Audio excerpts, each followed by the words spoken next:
Donc, Monsieur Jacquemot, vous êtes un fin connaisseur de l'Afrique. L'agriculture africaine aujourd'hui, comme vous le savez, fait débat. L'Afrique n'arrive pas à se nourrir, c'est un fait connu. La croissance économique africaine régresse. On est passé d'un taux de 5% en moyenne aujourd'hui à 1,3. Et l'agriculture, évidemment, en pâtit aussi. Donc, l'Afrique n'arrive pas à se nourrir. Et la situation s'aggrave. Est-ce qu'aujourd'hui, il faut être afro-pessimiste? Certainement pas. Je m'oppose personnellement à ces clivages optimiste-pessimiste. Je pense qu'il faut être réaliste. Je pense que l'image que vous donnez de l'Afrique un peu négative n'est pas la bonne. On assiste à toutes sortes de phénomènes très importants, des chambardements importants qui concernent notamment l'agriculture africaine, qui concernent l'agriculture tournée vers l'exportation. Ça c'est pas nouveau, ce qu'on appelle l'agriculture de rente. C'est pas tellement celle qui m'intéresse. Moi je suis beaucoup plus attaché à regarder l'agriculture familiale qui occupe pratiquement 80% des ruraux africains. C'est ça le cœur. Et qui, elle, est tournée vers le vivrier, vers l'alimentation des campagnes et vers les villes. Et on assiste à des bouleversements, c'est-à-dire à des phénomènes de conquête des villes africaines par l'agriculture, par exemple l'agriculture du Sahel vers l'agriculture des pays côtiers. Même chose d'ailleurs pour le bétail, pour la viande, on assiste à des échanges de plus en plus dynamiques, pour peu qu'un certain nombre de conditions soient réunies pour aménager les filières, c'est-à-dire créer des conditions favorables pour qu'il y ait de la valeur ajoutée, c'est-à-dire du stockage, des capacités de transformation, des capacités de commercialisation, on arrive à des résultats qui peuvent être tout à fait probants. Et vous trouvez à Dakar, à Abidjan, à Lomé ou à Libreville de plus en plus de produits originaires des pays concernés plutôt que des produits importés. Mais alors, pensez-vous que l'Afrique a besoin de faire sa révolution verte?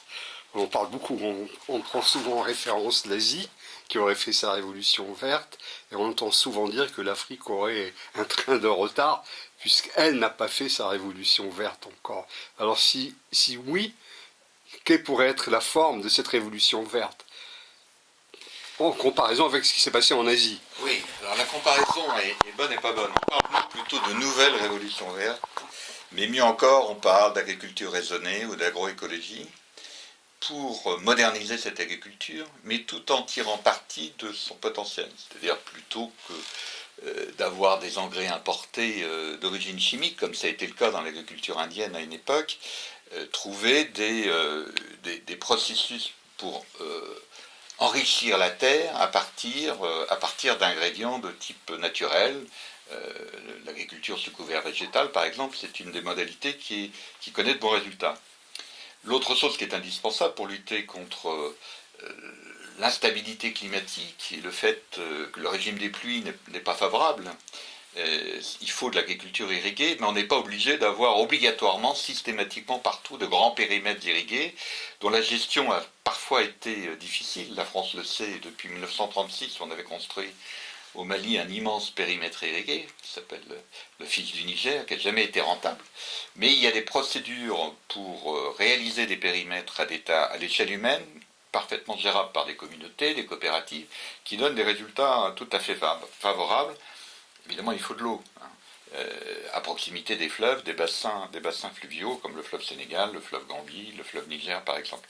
Donc il y a toutes sortes d'éléments techniques, méthodologiques, économiques qui permettent à cette agriculture familiale, cette agriculture paysanne qui est la plus importante, de pouvoir elle-même se moderniser.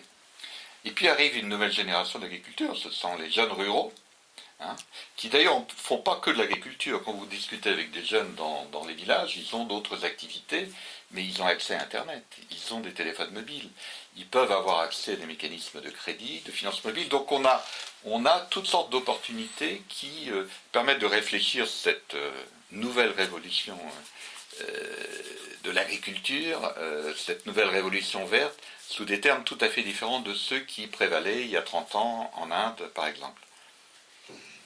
Donc, ma dernière question. Donc, le petit fermier ou les petits fermiers africains qui contribuent à hauteur de 80% de l'agriculture africaine sont vraiment le cœur du sujet. Il n'y aura pas de révolution verte sans les petits fermiers. Et un des problèmes des petits fermiers, c'est le partage de la valeur ajoutée dans la chaîne de valeur agricole. Alors comment on peut leur attribuer ou leur consacrer une meilleure part du gâteau de la chaîne de valeur agricole? Alors, il n'y a pas que des petits fermiers, il y a des petites fermières aussi. Oui. Un des grands problèmes de cette agriculture paysanne, c'est le statut qui est fait aux femmes, qui, comme on le sait, constitue parfois la principale force de travail, mais son statut est particulièrement péjoratif dans la mesure où ces femmes n'ont pas de propriété foncière. Et la question foncière est très importante. La sécurisation foncière est très très importante dans des pays où règne le droit coutumier, mais dont sont la plupart du temps évincées les femmes. Ce qui pose un problème, et la seule opportunité qu'elles ont souvent, c'est d'avoir une activité parallèle, génératrice de revenus, par exemple du maraîchage, ou de la transformation, ou du beurre de karité, ou des choses comme ça, qui ne sont pas nécessairement des activités céréalières traditionnelles. Donc la question foncière est absolument fondamentale si vous voulez faire de la valeur ajoutée, c'est-à-dire faire que la paysannerie ait un attachement à sa terre, a envie de moderniser, peut obtenir du crédit, et tout ceci est absolument indispensable. Le financement est évidemment indispensable pour pouvoir avoir de la valeur ajoutée. Ensuite, on rentre dans une filière où un des problèmes, c'est le stockage. Les pertes sur récolte, pertes bord-champ, sont très importantes. Dans certains cas, vous perdez la moitié de votre récolte parce que la commercialisation n'est pas assurée ou parce qu'il y a un climat défavorable, mais tout simplement parce que vous n'avez pas pu stocker. Donc la rapidité de l'entrée dans le circuit de commercialisation est importante. Et ensuite, la transformation, et là, énormément d'options sont ouvertes pour moudre, pour transformer, pour égrener, et puis éventuellement pour emballer, pour sécher, pour trouver... Donc là, il y a beaucoup de choses qui sont faites par un tas d'organisations, en particulier le GRET que je préside, mais d'autres également, et puis sur place, beaucoup d'organisations de producteurs africains, de coopératives, de groupements qui travaillent sur cette transformation de façon à amener, in fine, et c'est bien l'objectif, si vous voulez valoriser votre production, au consommateur des produits qui soient acceptables et qui correspondent à ses goûts. Oui, alors j'avais dit que c'est la dernière question, mais puisque vous avez parlé du GRET, est-ce que vous pouvez définir votre philosophie d'intervention en Afrique? Oui, écoutez, le GRET qui est présent depuis ses 40 ans et depuis son origine, il avait une vocation, c'est vrai, rurale. Comme beaucoup d'organisations de solidarité internationale, le rural a été le point d'entrée, même si aujourd'hui beaucoup se développent sur les questions urbaines, des services de base urbains par exemple. La philosophie, c'est celle que j'ai évoquée, c'est-à-dire renforcer les capacités des producteurs ruraux à se défendre contre les aléas climatiques, se défendre contre toutes sortes de prédateurs qui ne sont pas nécessairement des sauterelles, mais qui peuvent être des prédateurs humains, qui viennent par des mauvais prix leur tordre le bras, leur empêcher d'exister.